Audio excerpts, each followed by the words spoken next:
Hey there, Knicks fans. How you doing? It's your boy Jonathan Macri with you for another episode of the Knicks Film School Podcast. Before I tell everybody when we're coming at you, I will say hello to my friend and co-host Jeremy Cohen, who shares with me that we've had a busy day of watching football. Jeremy, I watched more football today than I think I have in years, and you know what? It felt pretty damn good. I'll say that. How was your day?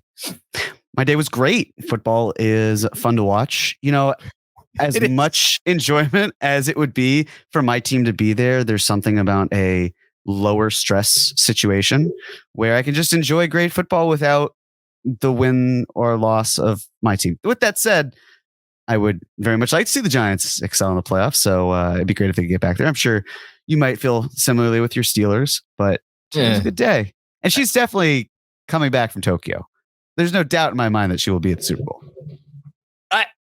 My wife and I were talking about this in the car, and she was like, "Oh yeah, she could make it back," and I'm like, "What? This is what we're talking about.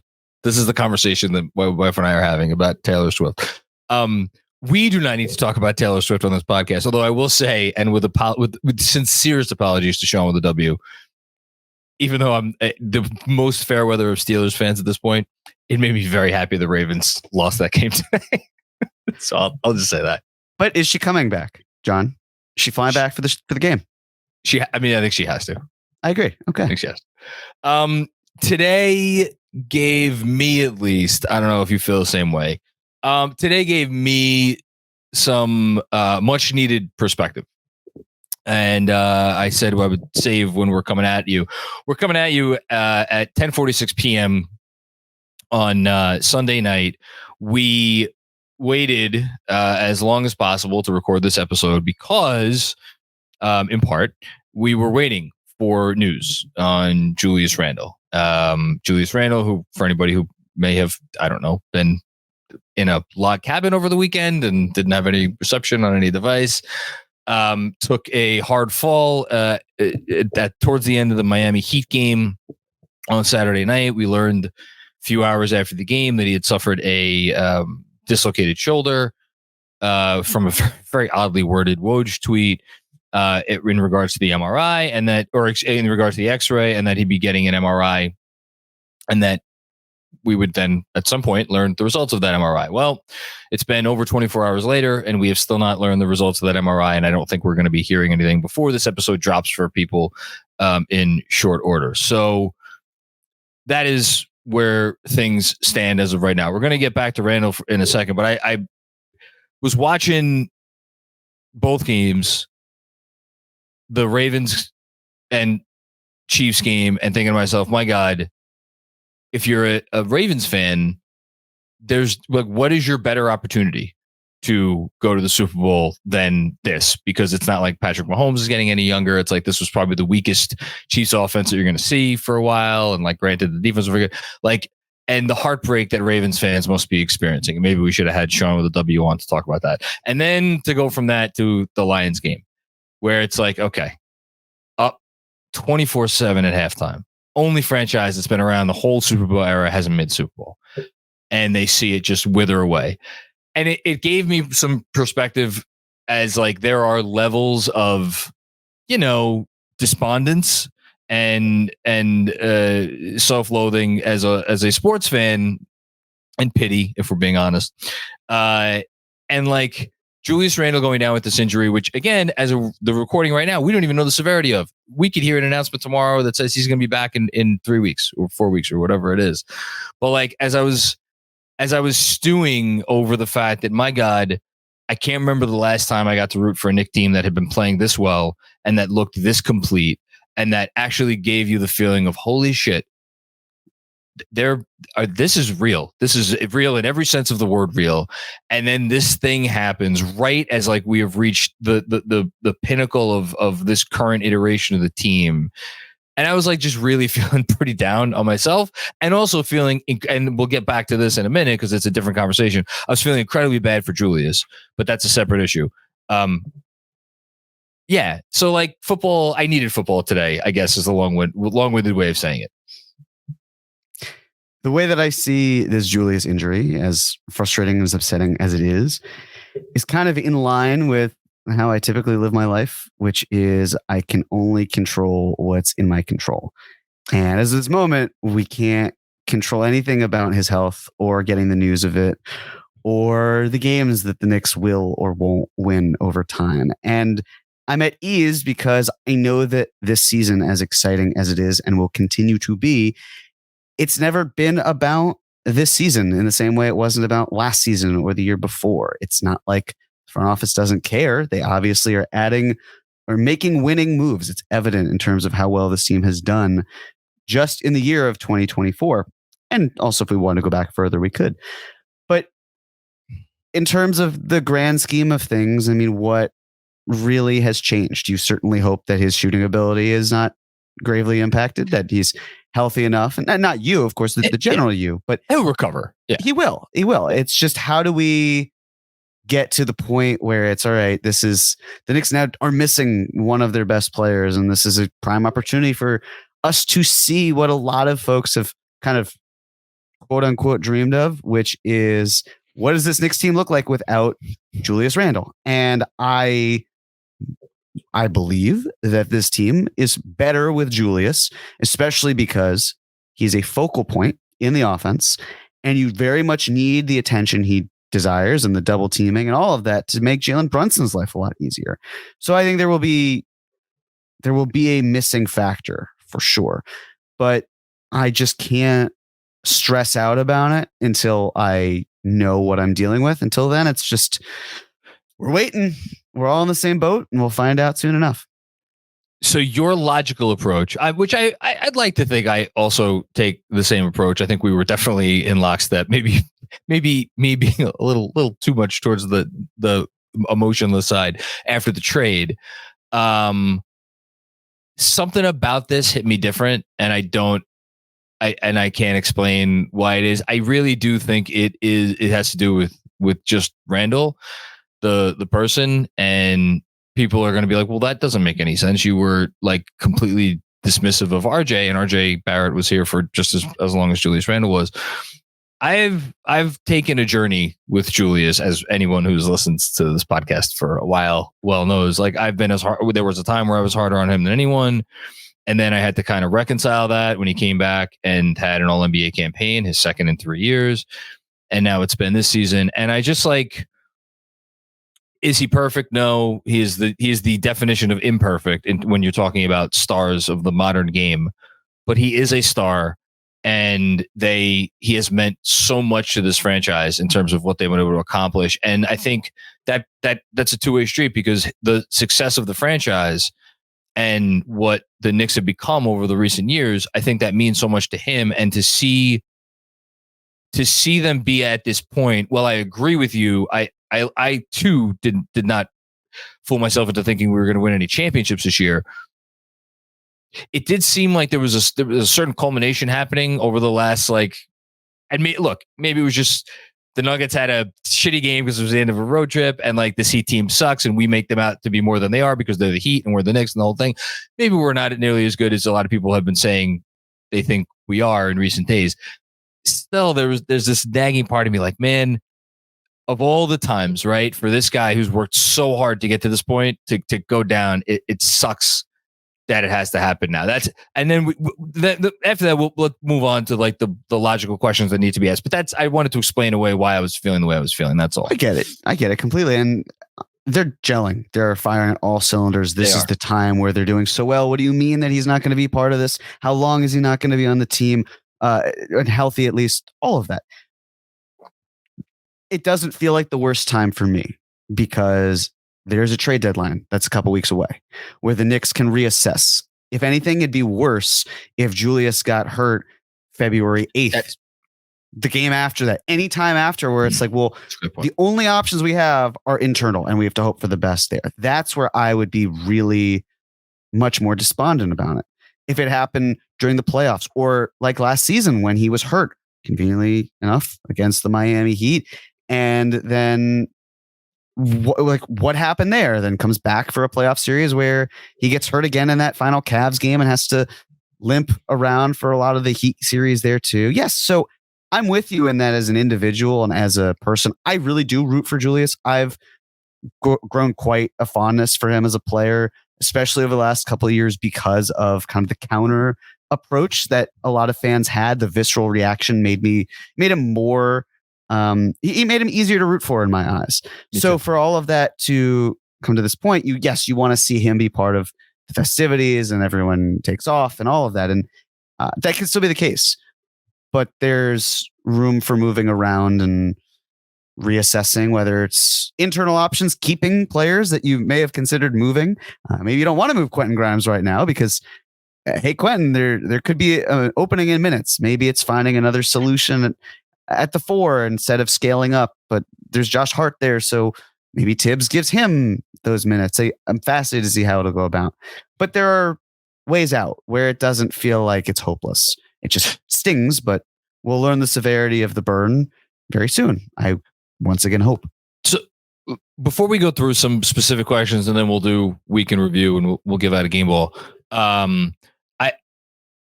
also going to tout the Knicks in this episode because like this news sucks, even though we don't know what the actual news is yet. But like the Knicks are doing some amazing things right now. We're going to honor that and we're going to go through it.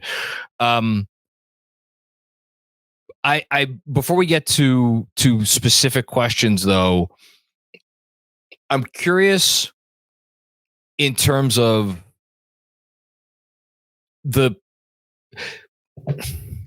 if it's a 3 to 4 or 5 or even 6 week injury, I don't think it changes anything about the expectations for the season. Is that fair to say? Correct. Okay. If it's not that, and if it is worst case scenario, and for anybody who doesn't know, like the specifics of it, there's definitely a possibility if there was like a certain extent of like a labrum tear, and I'm not going to try to pretend like I know what the hell I'm talking about with this stuff, but there exists without the news right now, the possibility that he can miss the rest of the year. I think best case scenario, he's out maybe 3 to 4 weeks. That's where we're at right now. We don't know anything else. Is there a world where this, if it is the worst case scenario, it kind of makes the rest of the season like gravy? And it's like, well, gravy to who? The fans, to the front office, to James Dolan? Like those are important questions too, but that's one of the things I'm wondering. I'm wondering if that's entered into your mind at all. It's less about expectation and it's more about hope for me because expectations. Yeah. So my expectations are that this team is somewhere around what it was last year, give or take, depending on their opponent, their seeding. Like if you told me this team could go to the Eastern Conference Finals, I would feel like that's not outrageous, right? Like I'm not saying I think that they should be a favorite over making it compared to Boston or Milwaukee, but I would feel pretty confident. In fact, the way it was working was they kept winning games and I kept buying into it. And that's still going to be the case. But, it's not, you talked about the Nuggets at the end of a long road trip. You don't demolish a team by 38 and it's like, well, they're just at the end of a long trip. Like, no, they got obliterated. The Knicks blitzed them. And so when you see that and you see how fun that is and you beat a Miami Heat team and like you're really beating them after everything that happened in the playoffs, that's the team that sent you home. You just faced the back-to-back, the two finalists in the NBA last season. You had a really strong comeback win against the Nets. You're probably your best fourth quarter yet. It was a week of building on your last win, but in impressive fashion. So it got me before the Julius injury. I was thinking, man, this team actually is starting to make me believe in a way that I felt long-term, but less in the short term. So my expectations didn't change though. It's still, I think they're going to top out around second round, assuming they can beat the team that they face in the first round. And, that could be trickier if they're fourth or fifth, but not impossible. And so it's not like anything's changed there, but my hopes, what I think could go forth. Obviously, every year I hope the Knicks win a championship, but there are years where I'm going to be like, well, let's be realistic about this. And this was a year where it was almost a sliding scale for me of, I think instead of a 1% chance that this happens, or even less than 1%, you could humor me and say, yeah, 2% doesn't sound outrageous. 3%, maybe. Just getting to even that point feels great to me. But it doesn't mean, well, the Knicks, if they don't reach this point in the conference finals or the finals itself, or even win the whole thing, that it's a disappointment. They're still around where I think they're still going to finish around where I expect them to. And at that point, yes, if they do better, it's gravy. Sure. Yeah, no, I think that's all fair. I guess I'm more looking at it from the perspective of like, if like there's a world where with a healthy Julius, the Knicks would be favored in regardless of who their opponent was in the first round. I guess unless they fell to sixth, then they would. But otherwise, I think there's a world where they would potentially be favored against the Cavs, the Pacers, the Heat, like whoever they might face. Whereas if they don't have him, and again, we're looking way ahead, but like the notion of like, I could see the headlines, like if the Cavs like lost to the Knicks again, and it was like, oh my God, you lost to the team and they didn't even have Julius Randle, like how that would feel for Cleveland and how they would react to that. So I guess that's, and the this is a roundabout way of kind of thinking, what is the thought process for the team right now? Because if there is a decision to make, and again, the fact that we still haven't gotten an update leads me to believe that there is some consideration going on to something, because it was not, you would think that if it was an automatic, like, oh, we're definitely going to be able to rehab this, let's go for that. Or, oh, this is definitely surgery required. Like you would have thought we would have heard about it by now. That being said, the Knicks are funny when it comes to revealing information. So maybe that's not the case. I guess I'm just wondering, like, if I was like Leon Rose, like how, like, is there a part of me that is like, you know what, get the surgery, get right, get healed, get 100%. We're going to be back next year and we're going to give it a full run at this thing next season when we are like, and whatever that entails. And we don't have to go into like what could happen between now and the beginning of next season, but I don't know. I'm wondering, is there a part of this that maybe it opens the opportunity for like, look, as you said, Jeremy, opportunity to learn more about this team, opportunity for other guys to step up, take on bigger roles, grow as players, all that great stuff. But, or maybe this is just me trying to find a silver lining for something that has none. I don't know. I think it's more the silver lining portion. All I'll say is I don't have the medical experience, understanding of PR or rational thinking for how the Knicks operate as a franchise combined to know anything that's going on. I mean, so like all of us, we're just in wait and see and react when we get it mode. So but the thing is, the difference, and I know this because we've worked together long enough where I know where your mind goes. I know typically when something gets a little bit more negative, you kind of couch that in before, right? And like that's where your mind says you're almost preparing yourself for a worst case scenario. Because if it's better than that, you feel like heaven. So I'm telling you, you can feel that way as much as you'd like. I can't operate that way because I just don't want to go down that path. I just don't know. Okay. But I'm not stopping you. I respect that. No, I respect the hell out of that. And I wish I could do that. Let's talk a little. Actually, no, let's get the easy two more things, then we'll move on. Because otherwise we're just going to talk about Julius the whole time, and we don't know any information, so we're all wasting our time. He's going to be out for some period of time. Have you thought about lineup changes in terms of like who you would prefer to step in for him in the starting five, or who you think will step in for him in the starting five, and like maybe if anybody, theoretically, someone else would get a chance to step into the rotation as well. Have you thought about that at all? No.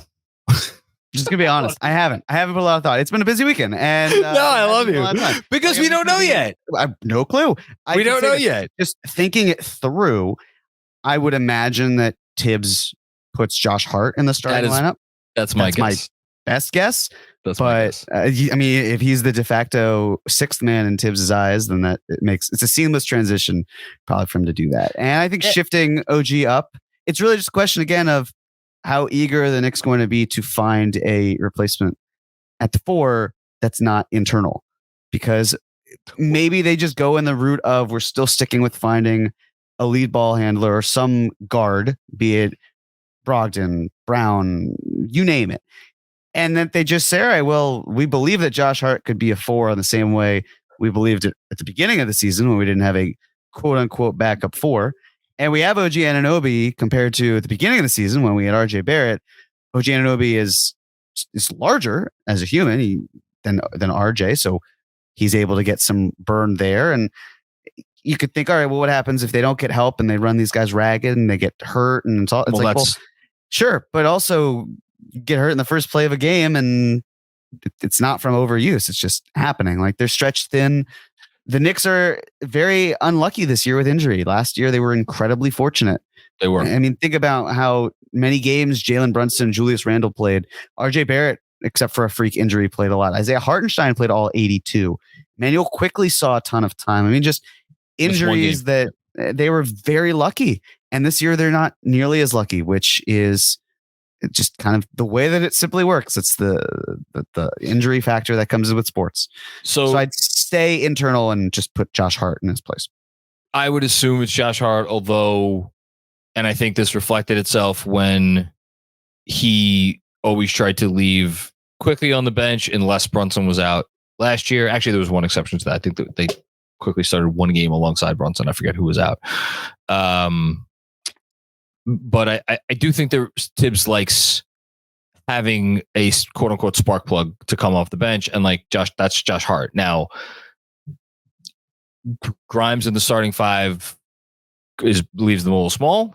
Tibbs does not like to go that small with, again, Brunson with 2 like guard sized guards, but we'll see. My guess is it would be hard. And I'm going to say this right now. I think Sims gets a chance to get rotation minutes. I'm going to put that out there right now. I think I know nothing when I say that, but that would be my just sneaking suspicion. Just real quick, the irony though with Grimes starting or Grimes and Hart is that they're around the same size. So if size is a concern with Grimes, yes, they do different things. The verticality is certainly different there. I hear you on the Sims factor. I think that if Sims is playing, Sims will see time at the 5, and they might get a Chua to try to be more of a 4. There's a lot of ways they could go here. They like. Given this, they have some flexibility where they could go. You mentioned the danger of running these guys into the ground. There's only one guy that I'm worried about, and that's Jalen Brunson, because he is the other usage monster on this team, and they just lost. I think I forget, it's 27.8 or 28.7. I've looked it up earlier today. That's Julius Randle's usage rate. It's the 21st highest usage rate in the league among guys who've actually played real minutes. That's a lot. That's a lot of usage, and we know how they run their offense. It's draw 2 to the ball and then go from there. And like there's 2 guys to draw 2 to the ball. It's Jalen Brunson and Julius Randle.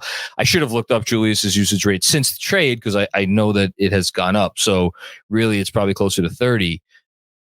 This is the last discussion I want to have with you on this thing, and then we'll move on. I think in regards to possible acquisitions and possible trades, I think there's a 2-pronged discussion, and it's related. There is the discussion, which is less interesting to me, about like how much this changes their approach in terms of being like more aggressive or potentially like less aggressive. If they think, like for instance, if Julius is out for the year, do they look at it and like, well, that really kind of puts the kibosh on our chances this year. We want to keep that's more of an excuse to keep our powder dry, so to speak. Or they could go the other way.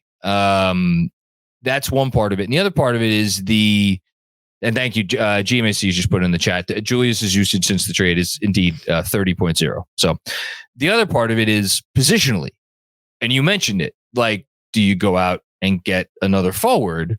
Or, and this relates to what I was getting at with Brunson, is it just a matter of getting someone else in the rotation that can sop up the usage regardless of position? Now, inherent in that conversation is, well, in order to make a dent in the usage, they have to be able to play a certain number of minutes. And we know Thibodeau has issues with playing a bunch of small guards together. So like, there may be an impediment there, but are they forced to compromise on that now? There's a lot of things in this conversation.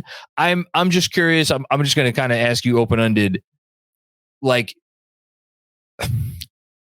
let's say let's split the baby. let's say they think he's probably out for the rest of the regular season, and let's just say for shits and giggles, they think there's a possibility he comes back for the playoffs. What do you think their mindset would be at that point? That he can come back for the playoffs? Yeah, let's just say they think there's a possibility that he would come back, that he could come back from the playoffs. That he doesn't get surgery. That's what we find out tomorrow. Julius Randle is not getting surgery for the time being. He's going to try to rehab this. We'll find out more in 6 weeks, something like that. I think it's going to stay the same throughout. Just find a backcourt player, and everyone that's here is going to step up because that's just what they need to do. That's what's required of them. They're not going to do something that jeopardizes long-term plans. It might seem silly of like how one stray second round pick won't impact that. So like, get this player. Okay, well, let's say you get that player. Are they good? Is like, at what point is just having a live body out there that you don't trust better than not? I would argue pretty much every time it wouldn't be worth it. Like, oftentimes what might happen is the Knicks could trade players, right? It could be any team.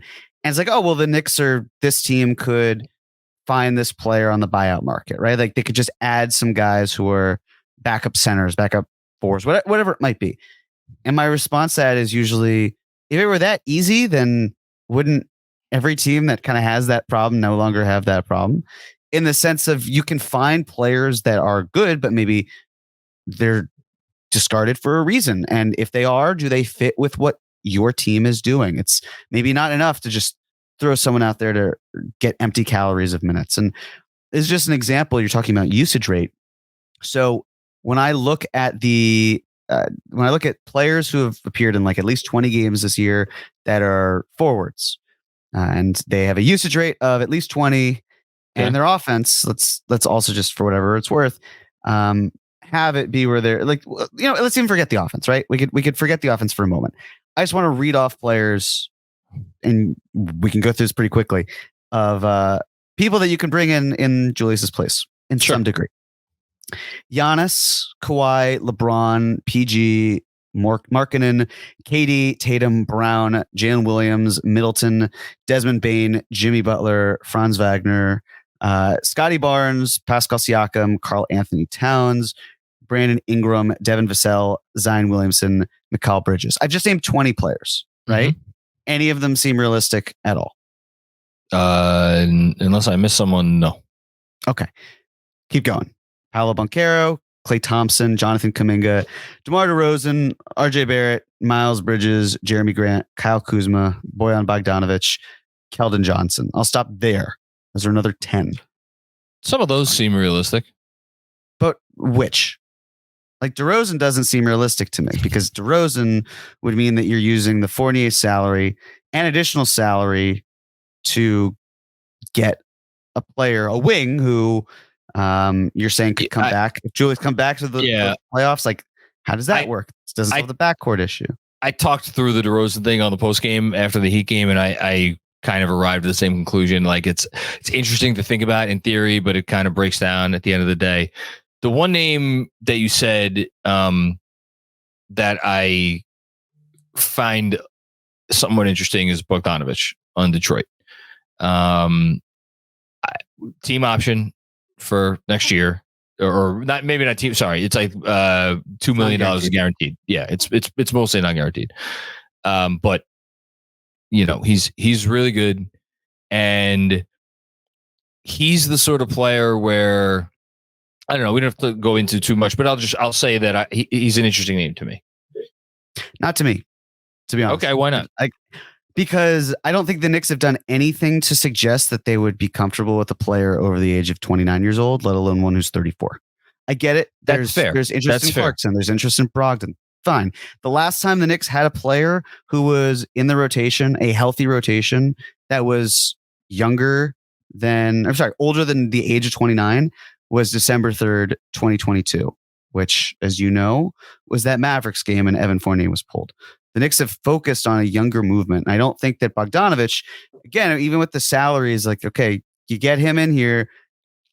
Who are you getting to address the backup point guard position? Because as good as Deuce might be playing, he's not going to be orchestrating the offense in the way that, Brogdon might, or Sexton or Clarkson, whoever it might be. All of that. Okay, just going to continue with a few more. Cam Whitmore, Tim Hardaway Jr., Jordan Nwora, Marvin Bagley III, Benedict Mathurin, Andrew Wiggins, Lucas Shamich. Of those names, the only one that registers would be Cam Whitmore. I would imagine it involves moving Grimes. Probably has to, unless the Knicks take Whitmore into the trade player exception. But I don't quite see Houston going in that direction. If they did, I'd be fine with it. I like Whitmore quite a bit. I think he does make sense what the Knicks like, but I just don't necessarily see it, but I could be certainly wrong. This is my wonder right there. Cause like you kind of nailed it with Bogey. And I think that's a great test case. Bogdanović is absolutely, in no uncertain terms, not the sort of player that this regime has shown themselves to be wanting to go after. He's an older player. He does not fit. Like I get mad when people like cling to the timeline of the team, like, you know, grandmother's pearls, but like he's old. He's 33 years old. He's going to be 34, like I think pretty soon, or certainly he's by the 34 now. Season. No, he's 34 years old. Sorry. 9 months and 10 days as of this very moment. There you go. Even worse. So he's going to be 35. 35. Yeah. He is old. He's old. And I can say that because I'm old. He is old. And I can say that because I'm not. There you go. But like, so that's the question. Like, is there a world where the price point, it would have to do with the price point, right? And the impetus to be successful this season, where they compromise their values to some extent and they feel like, hey, it's worth it. But even then, you know, and I know you would agree with this. Let's just say for argument's sake, this team did that. I don't think they would do it unless there was some possibility of moving it forward, you know, unless they thought that there was some possibility, like, all right, worst case scenario, he's a salary for us to use in a trade this summer, you know, because that's what he could be. He's on a perfectly fine contract next year. That's an expiring contract again, with a small guarantee. So that's kind of what I'm wondering.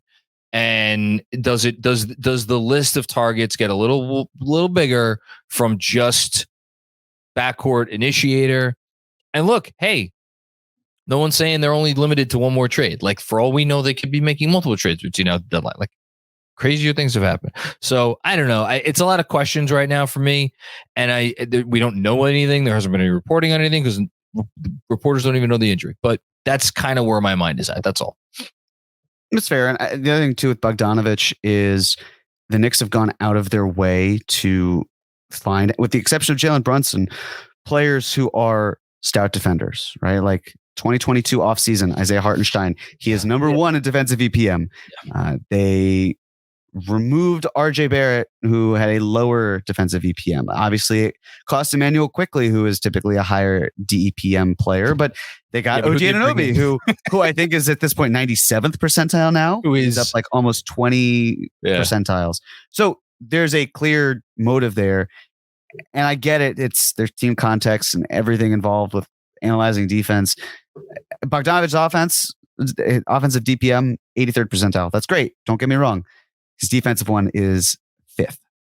And I think when you're looking at Tibbs and you're looking at important moments and stretch runs and health, and you're more likely to be healthy when you're younger than you are when you're older. Sure, it's just like we're creating, not we, of course, but there's a kind of a creation of like, oh, this guy could work. It's like, well, you're also losing a lot on that end. Like, yes, the Bogdanović contract, you could argue from a team option or a non-guaranteed standpoint, great. It's also a few $1 million short to my liking because it would have helped with stacking salaries. So you probably have to add another small salary in there. Where's that coming from? How are you getting it? Are you giving up too much? Is it easier to get someone who's just making more money next year, like Brogdon, like Brown? A lot of things to consider.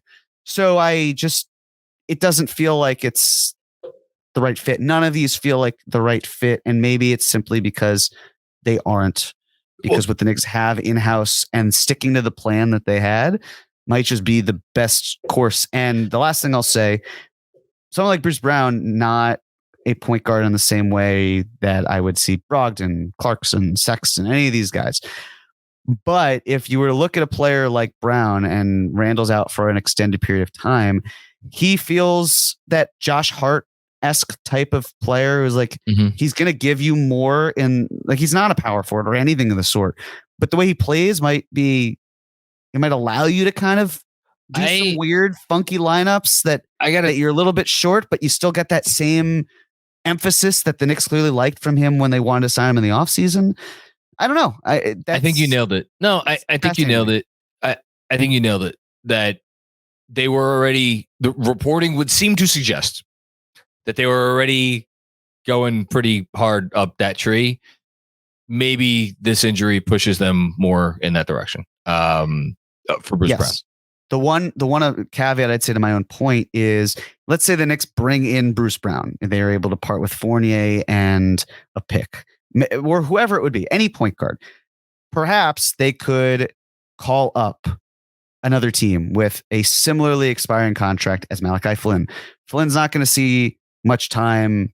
I mean, he's not seeing any time really here. He's definitely not going to see time if there's another player who's playing the same position. So if you're the Knicks, you could bring in someone like Brogdon or Brown and then still take Flynn's expiring salary. Maybe you go to a place like Detroit and instead of, hey, is Bogdanovich available? You say, look, we know that Gallinari is not going to see time. He's elements where he's cooked.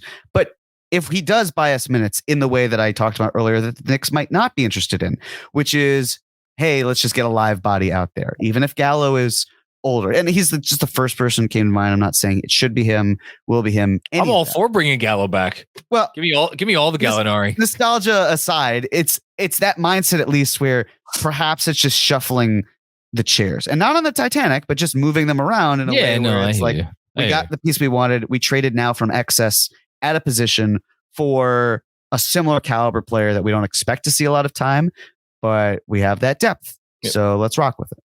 All right, let's move on. Andrew Black. I guess I'm not gonna praise the Knicks because we spent too much time on the Randle thing. Andrew blocked everything out in our rundown. Can we just say the Knicks have been playing very good ball recently, and there's a whole bunch of stats to back that up, and they obviously had an undefeated week. In which they beat the Nets and the Denver Nuggets and now the Miami Heat. So, I feel badly to put a cloud over this episode with all of this. It felt very warranted to me because I told Andrew before we started recording, I'm like, this is the only thing that I can think about. Like, I know they've been playing awesome. I know that they're, a game back at the 3 seed, which is fantastic. It's fucking amazing. And yet it all comes second for me at the moment. I just want to know about the injury. Okay. Game ball given to a player, coach, or entity that stood out this week and deserves special recognition. We have some candidates here. You ready? You're giving it out first. Mm-hmm. Julius Randle, 66 points, 25 rebounds, 18 assists, 6 for 11 from 3, and 14 from the line this week. Please be okay. Amen to that. Jalen Brunson, 83 points on 55, 41, 89 /line this week. I mean, pick a stat. They're all good. I'm just glad he's here. You and me both. OG Anunoby, plus 62 in 3 games this week, plus 252. My God.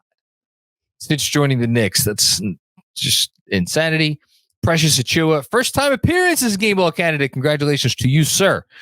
29 rebounds, including 13 on the offensive glass in 75 minutes over the last 3 games, 2 of which did not include Isaiah Hartenstein. And even in the game that did include Isaiah Hartenstein, played 31 minutes, did Precious Achiuwa. And then finally, Dante DiVincenzo, 10 of 23 from 3 this week, 41.9% from 3 since being inserted into the starting 5. Jeremy Cohen, your game ball to give. A lot of fantastic options here. It's hard to go wrong. There's one that I think is noticeably absent, though. It's arguably the unsung hero of the last 5 games, and it's me. I have propelled the Knicks to a 5-game winning streak since I appeared on the Jumbotron, and I just think that it's a movement that has inspired millions of people worldwide. And you're welcome is all I want to say. You're welcome. So if I'm not going to be a humble king,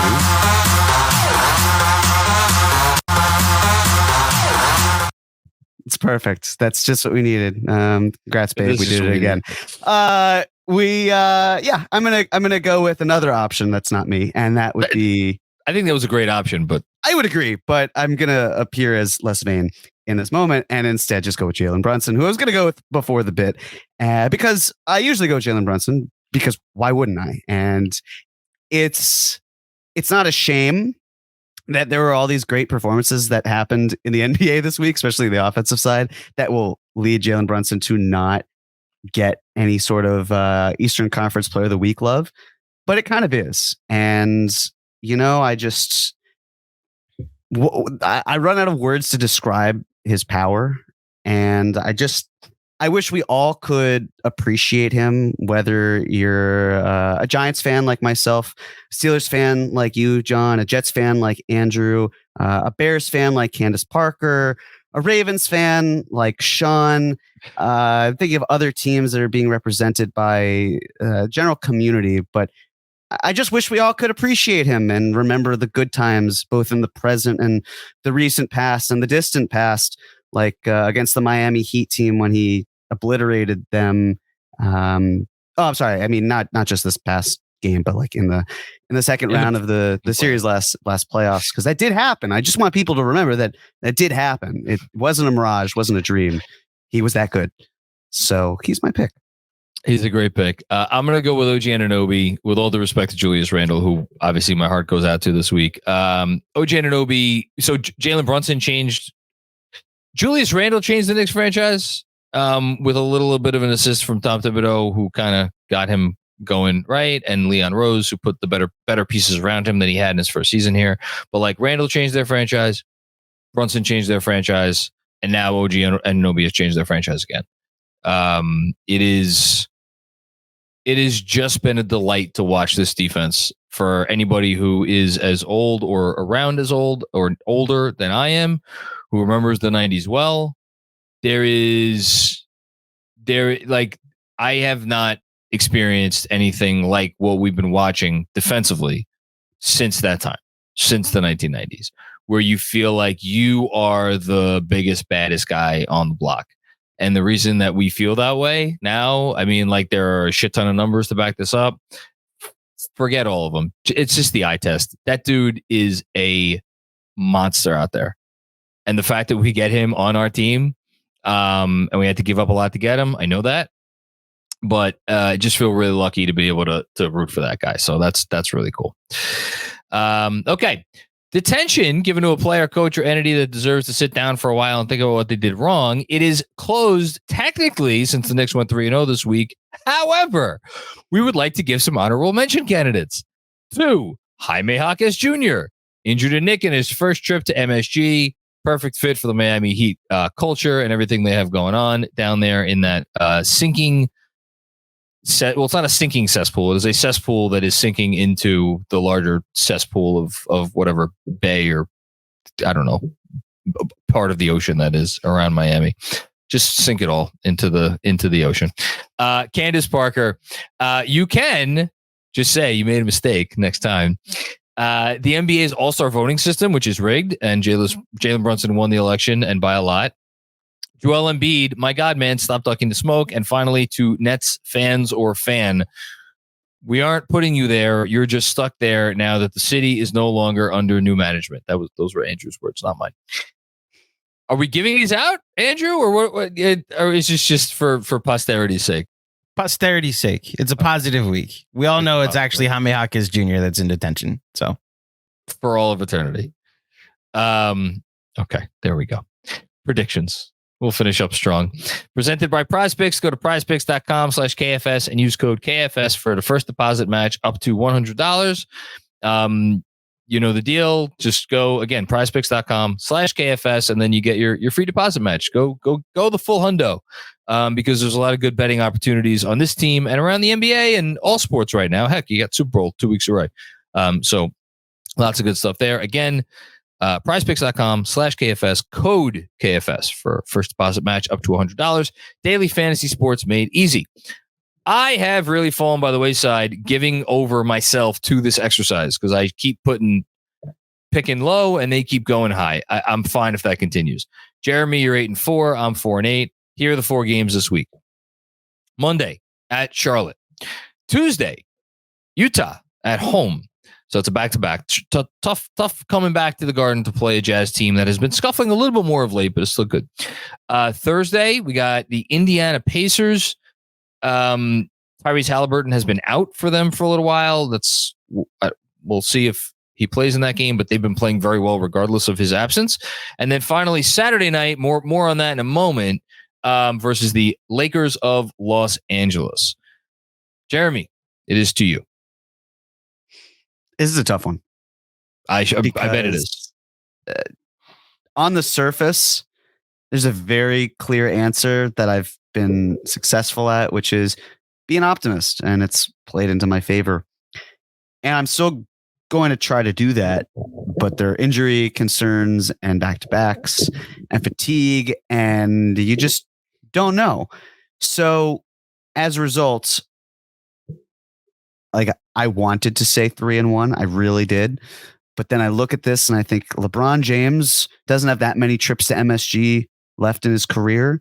So I'm sure he will do something. And Obi Toppin could maybe take it personally. And the Jazz are sliding a little bit, but we're good and there's back to back. So I'm going to go 2-2. And I certainly hope that by leaving the door open, you take a different approach. I would have taken 3-1 anyway. So this works out well. Great. Yeah.